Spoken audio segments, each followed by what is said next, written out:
senantiasa berada dalam rahmat dan lindungan Allah Subhanahu wa taala.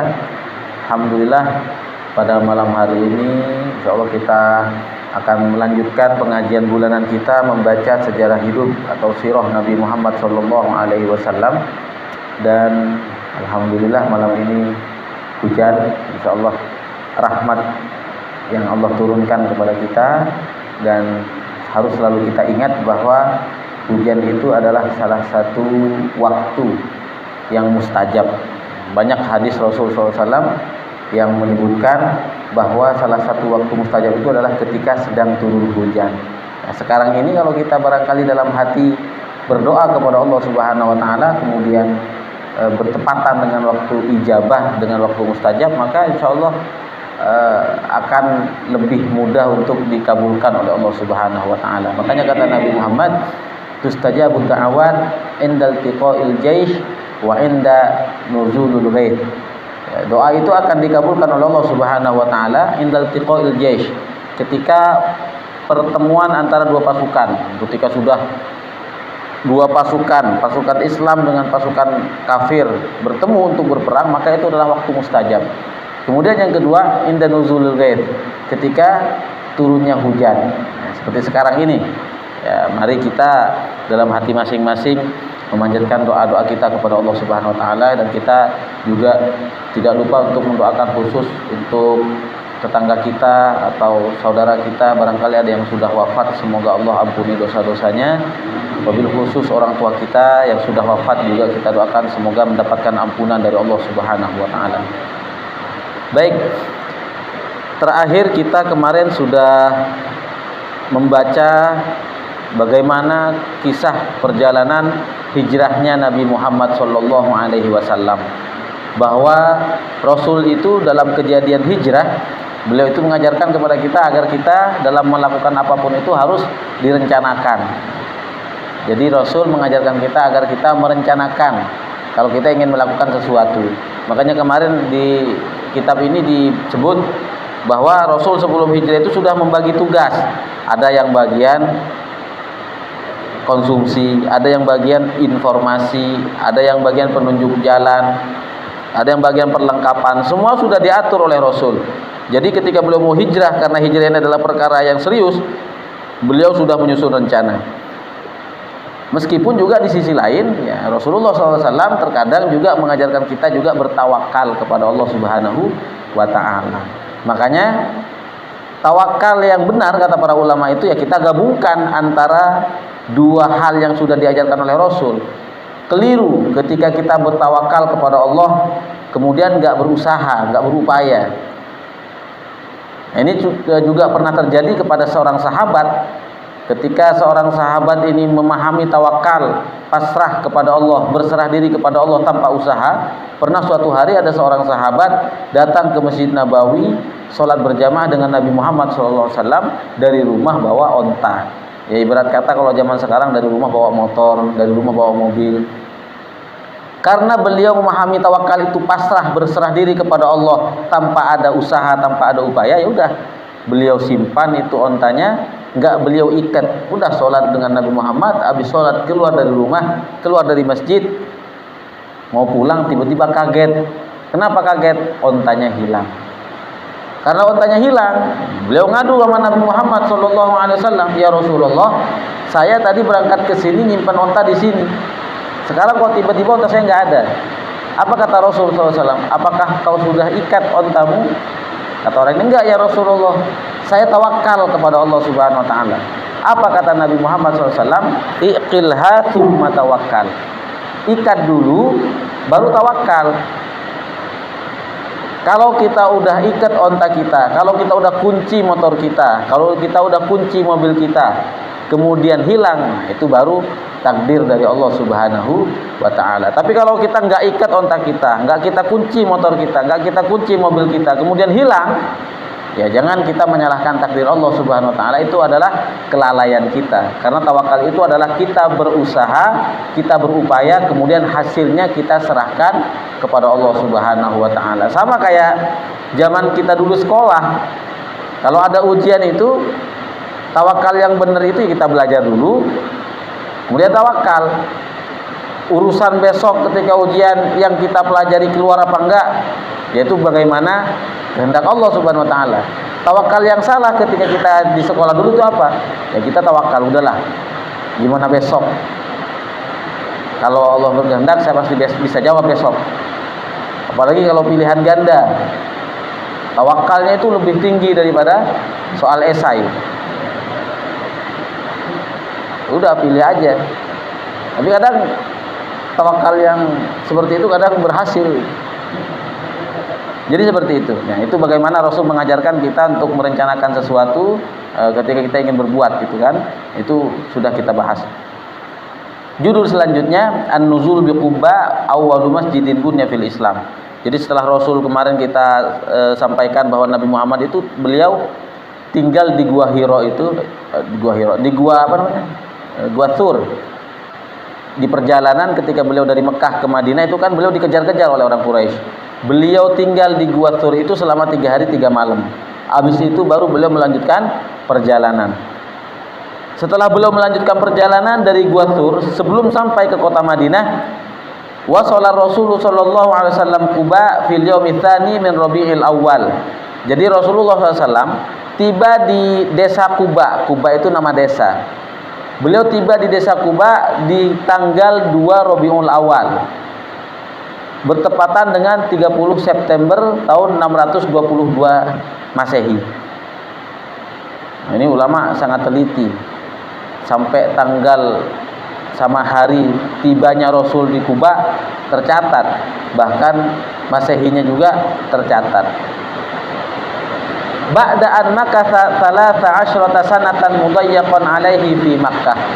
Setelah beliau tinggal di kota Makkah itu selama 13 tahun. Mudayyaqan alaih. Beliau dipersempit oleh oleh orang-orang Quraisy. Beliau tuh dibatasi oleh orang-orang Quraisy. Mau berdakwah dihalang-halangi oleh orang Quraisy 13 tahun.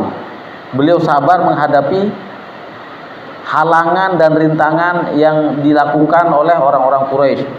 Kemudian beliau hijrah ke Madinah dan sebelum sampai di Madinah beliau itu tinggal dulu di Quba. Waqad aqama bi Quba 22 lailah. Beliau itu tinggal di Quba selama 22 hari. Berarti kalau sampai kalau tiba di Quba tanggal 2 Rabiul Awal, berarti tanggal 24 Rabiul Awal beliau melanjutkan perjalanan ke Madinah. Tapi yang jelas memang tibanya Rasulullah SAW di kota Madinah itu memang bertepatan dengan bulan Rabiul Awal. Meskipun ada memang sebagian ulama yang mengatakan bahwa Nabi Muhammad tiba di kota Madinah itu tanggal 12 Rabiul Awal. Ini berarti beda versi dengan yang ini. Tapi kalau di dalam kitab ini disebutkan bahwa beliau itu tiba di Quba aja udah tanggal 2, kemudian bermukim di Quba selama 22 hari. Waqad bana fi tilkal muddah Masjid Quba. Dan beliau selama 22 hari itu beliau membangun Masjid Quba. Jadi sebenarnya masjid yang pertama kali dibangun di dalam Islam itu bukan Masjid Nabawi. Maksudnya setelah Rasul diutus jadi nabi, masjid yang pertama kali beliau bangun adalah Masjid Quba. Makanya sampai sekarang yang namanya Masjid Quba itu termasuk masjid yang bersejarah, termasuk masjid yang jadi tujuan wisata. Kalau orang umroh atau haji itu biasanya salah satu tujuannya itu Masjid Quba. Kenapa? Karena itulah masjid yang pertama kali dibangun oleh Nabi Muhammad SAW. Alladzi wasafahu Allah annahu masjidun ussisa 'ala taqwa. Yang Allah sifati masjid itu sebagai masjid yang dibangun atas landasan takwa kepada Allah Subhanahu wa taala. Karena masjid sama musola itu enggak semuanya dibangun atas landasan takwa. Ada masjid yang memang dari awal dibangun itu sudah diniatkan lillahi ta'ala, diniatkan untuk bertakwa kepada Allah Subhanahu wa taala. Tapi enggak jarang juga kadang ada masjid atau musola yang dibangun bukan karena takwa, misalnya karena gengsi misalnya. Ada enggak? Ada. Atau masjid yang dibangun atas dasar semacam riya, itu ada. Bahkan di zaman Nabi Muhammad sendiri ada beberapa masjid yang dibangun untuk memecah belah umat Islam. Nah, itulah masjid yang dibangun oleh orang-orang munafik ketika itu. Jadi Nabi Muhammad ketika bangun Masjid Kuba, kemudian beliau pindah ke Madinah, beliau bangun Masjid Nabawi. Umat Islam ibadahnya di Masjid Nabawi. Sementara di Madinah itu banyak orang-orang munafik ketika itu. Orang-orang munafik pengen bikin tandingan, pengen bikin saingan. Mereka bangun masjid sendiri. Jadi orang-orang munafik kalau mau sholat ya sholatnya di situ, di masjid yang mereka bangun sendiri. Tapi apa? Karena memang dari awal niatnya udah nggak benar, niatnya untuk memecah belah umat Islam, jadi biar umat Islam itu terpecah. Ada yang sholat di Masjid Nabawi, ada yang sholat di masjid mereka, biar nggak bersatu. Akhirnya apa? Allah perintahkan kepada malaikat Jibril alaihissalam untuk menyampaikan kepada Nabi Muhammad SAW agar masjid ini dihancurkan. Statusnya masjid, tapi ketika niatnya untuk memecah belah umat Islam, niatnya bukan untuk bertakwa kepada Allah, maka dia diperintahkan oleh Allah Subhanahu wa taala untuk dihancurkan. Nah, itu ya masjid yang kita kenal dengan istilah Masjid Diror. Jadi Masjid Diror ini adalah masjid yang dibangun oleh orang-orang munafik dengan tujuan menandingi umat Islam, dengan tujuan memecah belah umat Islam, yang pada akhirnya nanti dalam kisahnya itu dihancurkan oleh Nabi Muhammad SAW dan para sahabat. Kalau Masjid Kuba ini sudah dalam Al-Quran diabadikan oleh Allah, la masjidun ussisa 'alat taqwa ahaqqu an taquma fi. Masjid yang dibangun atas landasan takwa, engkau lebih berhak untuk berdiri di sana wahai Muhammad SAW daripada Masjid Diror yang dibangun oleh orang-orang munafik. Jadi kembali kepada kisah kita bahwa Rasulullah SAW sebelum beliau tiba di Madinah, beliau sudah tiba di Kuba. Kemudian beliau di Kuba itu membangun masjid pertama.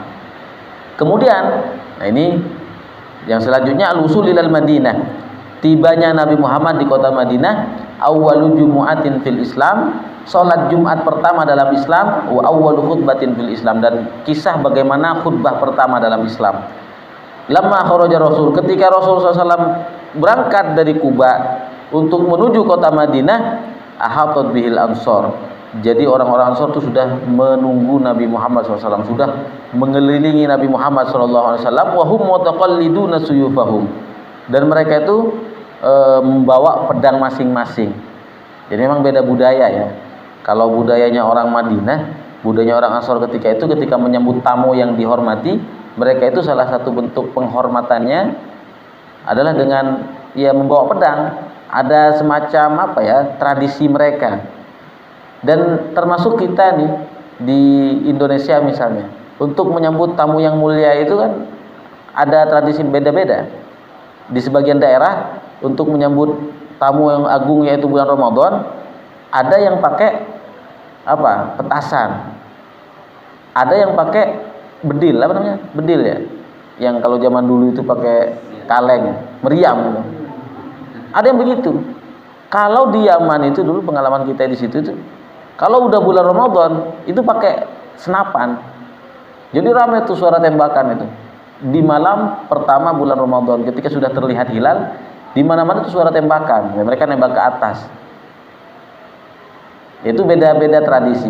Tradisinya orang Madinah, tradisinya orang Ansor, ketika mereka menyambut tamu yang dihormati, ya mereka bawa pedang mereka, kemudian barangkali ada semacam tarian-tarian, tari khas mereka dan segala macam. Nah, hal-hal yang semacam ini tidak dilarang oleh Nabi Muhammad SAW. Intinya ketika Rasul tiba di Madinah itu mereka sudah menunggu Nabi Muhammad, mereka sudah siap untuk menyambut Nabi Muhammad. Farihina mustabsyirin, mereka senang dan gembira. Wa qad adrakathul jumu'ah fit thariq, dan Nabi Muhammad SAW itu Jumatnya itu masih di jalan. Ketika hari Jumat beliau masih ada di dalam perjalanan. Fa shallaha biman ma'ahu minal muslimin. Jadi Rasul sholat Jumat pertama itu cuma dengan sekian orang, dengan beberapa orang yang ada di kampung itu sebelum sampai di kota Madinah. Wa hadhihi awwalu jumu'ah, dan ini adalah Jumat pertama. Wa khutbatuha awwalu khutbatin fil Islam, dan khutbah itulah khutbah pertama dalam agama Islam. Nah, kalau kita lihat dalam kisah ini bahwa Nabi Muhammad SAW ketika sholat Jumat pertama ini beliau cuma sholat Jumat bersama dengan beberapa orang aja, nggak sampai 40. Nah, ini yang jadi perbedaan pendapat ulama sampai sekarang. Jumatan itu sebenarnya berapa sih minimal jumlah jamaahnya? Kalau dalam mazhab kita, mazhab Syafi'i, gak bisa kita sholat Jumat, gak bisa melaksanakan sholat Jumat sebelum jamaahnya mencapai jumlah jamaah dan imam total 40 orang. Berbeda dengan mazhab lain, kalau mazhab Maliki itu minimal jumlah imam dan jamaahnya itu 12. Kalau mazhab Hanafi, yang penting ada imam, ada makmum satu, sudah bisa melaksanakan sholat Jumat. Kalau dalam mazhab Syafi'i juga agak ribet. Yang dianggap dalam hitungan 40 itu harus penduduk asli situ. Iya, karena makanya dalam mazhab Syafi'i ada istilah mustautin, ada muqim. Kalau orang mustautin memang penduduk situ dianggap dihitung. Tapi kalau misalnya nih di satu masjid melaksanakan sholat Jumat, rata-rata pendatang, yang penduduk mukim sekitar situ cuma 5 orang. Tapi kalau di total 100 orang, 95-nya itu pendatang misalnya. Ya kalau dari segi fikih mazhab Syafi'i ya belum sah tuh sholat Jumatnya. Makanya agak hati-hati pendapat mazhab Syafi'i dalam masalah bilangan Jumat itu agak hati-hati. Dari mana mazhab Syafi'i membatasi 40 orang itu? Ya dari asbabun nuzul surat Al-Jumu'ah. Dalam surat Al-Jumu'ah itu Allah berfirman di akhir surat Al-Jumu'ah, wa idza ra'au tijaratan aw lahwan faddu ilaiha wa tarakuka qa'ima qul ma indallahi khairum minal lahwi wa minat tijarah wallahu khairur raziqin. Jadi pernah suatu saat di Madinah Nabi Muhammad sedang khutbah Jumat, beliau lagi khutbah di atas mimbar. Jamaahnya banyak banget itu para sahabat itu. Tapi kemudian di tengah-tengah Rasul khutbah ada kafilah dagang datang dari Syam. Orang-orang Madinah yang dagang ke negeri Syam datang pulang ke Madinah. Nah, di tengah-tengah Rasul khutbah mereka datang, akhirnya para sahabat yang ada di dalam masjid buyar. Bubar.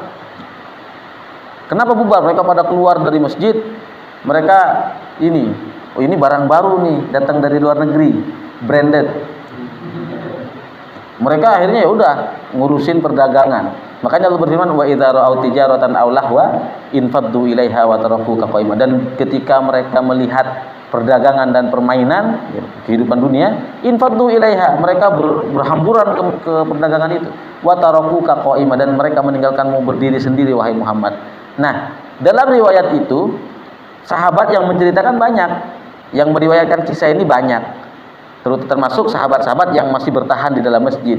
Ada sahabat yang meriwayatkan, kami dulu ketika para sahabat bubar, yang tersisa di masjid 40 orang. Sahih hadisnya. Ada sahabat yang ceritanya beda versi lagi. Kami ketika mereka pada bubar yang tersisa di masjid 12. Itu yang dipakai mazhab Maliki. Kalau 40 pakai mazhab Syafi'i. Mazhab Hanafi dari mana? Ya mazhab Hanafi mereka bilang ya berarti ketika ada perbedaan jumlah yang disebutkan oleh sahabat ya nggak ngaruh berarti. Ya udah yang penting ada imam, ada jamaah, udah yang penting Rasulullah masih di situ dan di dalam pasti masih ada jamaahnya juga gitu. Kan dua khutbah itu termasuk rukun sholat Jumat istilahnya kan, al khutbatani fiha maqam raka'ataini minal fard. Dua khutbah Jumat itu sebagai pengganti 2 rakaat sholat zuhur.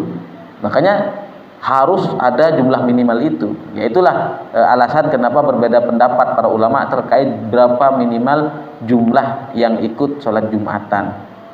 Nah, kalau kembali kepada kisah ini, ya Rasul itu ketika pertama kali Jumatan, ya beliau itu bukan Jumatan dengan jumlah yang banyak. Beliau cuma melaksanakan sholat Jumat bersama orang-orang Islam yang ada ketika itu, dan itu sedikit.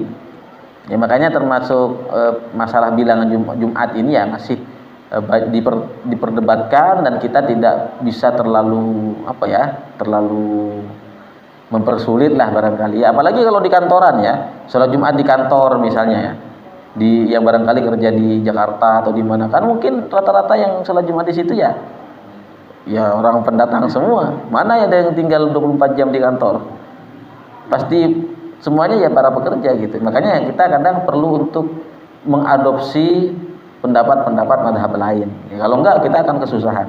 Termasuk ya kalau mazhab Syafi'i dikenal lebih hati-hati. Termasuk kalau dalam mazhab Syafi'i itu enggak boleh sholat Jumat kecuali di perkampungan gitu. Maksudnya di tempat yang memang dijadikan tempat tinggal oleh warga gitu. Kalau kayak di kantor, ya sebenarnya kalau dalam mazhab Syafi'i agak susah juga. Makanya sekali lagi kita nggak bisa untuk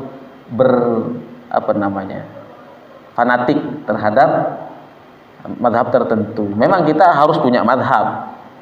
Kita sebagai seorang muslim harus punya mazhab. Kalau kita punya mazhab, kita mau ikut ibadah cara siapa, ikut ibadah pemahaman siapa, itu perlu, sangat penting. Cuma kadang ada kondisi-kondisi yang kita nggak bisa memaksakan diri untuk tetap konsisten dengan mazhab itu. Kadang kondisinya susah begitu. Nah, yang salah juga ketika kita itu cari pendapat yang paling gampang dalam setiap mazhab. Nah, ini salah ini. Ya, kesannya itu istilahnya mempermainkan syariat, mempermainkan agama. Jadi kalau masalah ini cari mazhab yang paling gampang, pendapat apa gitu. Ya kan sederhana misalnya gitu kan, kalau masalah ini cari enaknya doang. Masalah bersentuhan, enak nih mazhab Hanafi katanya. Kalau cuma bersentuhan nggak batal. Dan mazhab Hanafi itu yang batal kalau sampai berhubungan badan. Dan kalau mazhab Maliki batal kalau bersentuhan yang bukan mahram dan bersyahwat. Kalau nggak bersyahwat, ya misalnya salaman sama teman kantor, nggak ada nafsu, nggak ada syahwat, nggak batal mazhab Maliki itu. Kalau mazhab Hanafi lebih ini lagi, mau bersyahwat nggak bersyahwat selama nggak berhubungan badannya, nggak batal. Ya masalah itu saya ikut yang ini aja lah. Mau masalah makanan, mazhab Maliki ini paling enak gitu. Banyak yang halal-halal. Bagi kita haram, mazhab Maliki itu banyak yang dihalalkan. Ya barangkali kalau menurut kita monyet, mohon maaf, termasuk yang tidak boleh dimakan, bagi mereka halal. Termasuk mohon maaf, ya anjing itu dalam mazhab Maliki ada pendapat yang mengatakan halal. Karena dalam Al-Qur'an disebutkan apa? Hurrimat 'alaikumul maitatu wad-damu wa lahmul khinziri wa ma uhilla li ghairillahi bih. Yang jelas-jelas dalam Al-Qur'an disebutkan haram, al-khinzir. Al-khinzir itu babi. Enggak ada kalau kita cari dalam Al-Qur'an ayat yang mengharamkan mohon maaf anjing. Kita cari sampai bolak-balik juga enggak akan ketemu. Yang ada itu tentang keharaman anjing itu ya dalam hadis, tapi mazhab Maliki nggak mengakui itu. Kebetulan dulu ketika kita kuliah itu kan memang ada teman-teman dari Burkina Faso gitu, dari Afrika sana yang memang rata-rata bermazhab Maliki. Ya mereka cerita juga memang ya dalam mazhab kami begitu. Kemudian saya pribadi, kata teman saya itu, pernah makan monyet gitu loh, pernah makan ya yang menurut kita haram. Ya nggak boleh kita juga. Nah ini makan masalah makanan, saya mending ikut mazhab Maliki. Masalah pernikahan kembali lagi ke mazhab Hanafi misalnya, yang lebih mudah misalnya gitu kan. Iya. Masalah pernikahan, kalau dalam pendapat mayoritas ulama itu kan nikah itu harus ada wali dan 2 orang saksi. Itu kalau dalam mazhab Hanafi ada salah satu di antara 2 ini yang nggak harus terpenuhi. Ketika nggak ada 2 saksi pun kadang sebagian mereka memperbolehkan. Dan kita nggak bisa ya sengaja mencari-cari yang gampang. Contoh cuma masalah perceraian gitu ya. Masalah perceraian itu 4 mazhab sepakat.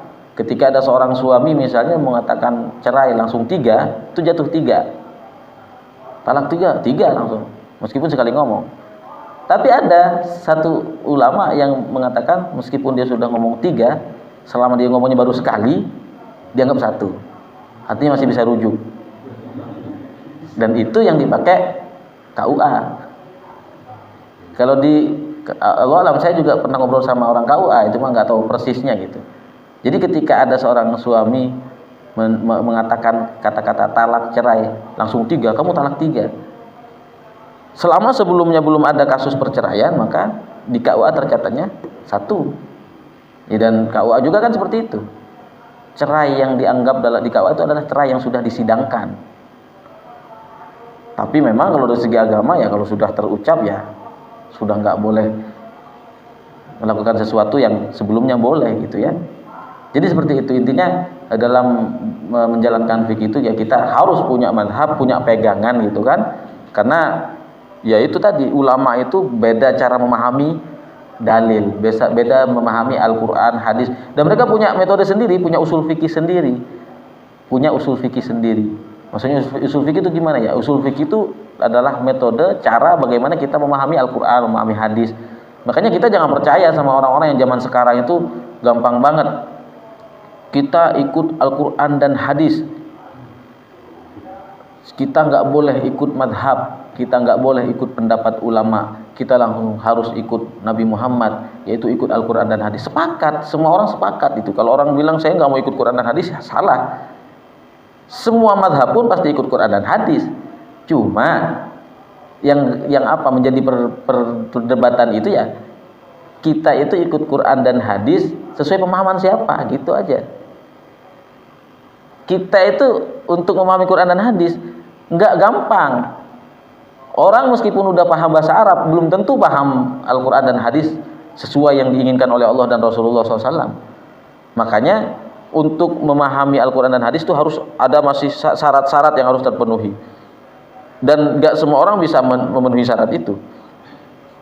Seorang Imam Suyuti aja yang kitabnya ratusan, yang ilmunya Masya Allah, ketika beliau pernah ngerasa bahwa beliau itu sudah layak untuk mendirikan madhab, Imam Suyuti namanya Imam Abdurrahman As-Suyuti, beliau yang ngarang kitab Tafsir Jalalain. Kalau kita baca Tafsir Jalalain, salah satu pengarangnya adalah Imam Suyuti. Imam Suyuti Masya Allah tuh, gurunya Masya Allah, murid-muridnya banyak, kitabnya sangat banyak. Pernah terfikir dalam pikiran beliau suatu hari, karena saking banyaknya beliau belajar, beliau sampai berpikir, dan itu beliau sebutkan dalam kitab beliau, bahwa beliau itu sudah mencapai level di mana beliau bisa mendirikan madhab sendiri. Meskipun sebelumnya itu beliau bermadhab Syafi'i. Jadi beliau berpikiran sepertinya saya sudah bisa membangun madhab Suyuti. Akhirnya apa? Ya beliau sampaikan kepada guru-guru beliau itu. Wahai guru-guruku, saya merasa saya sudah pantas untuk mendirikan madhab sendiri.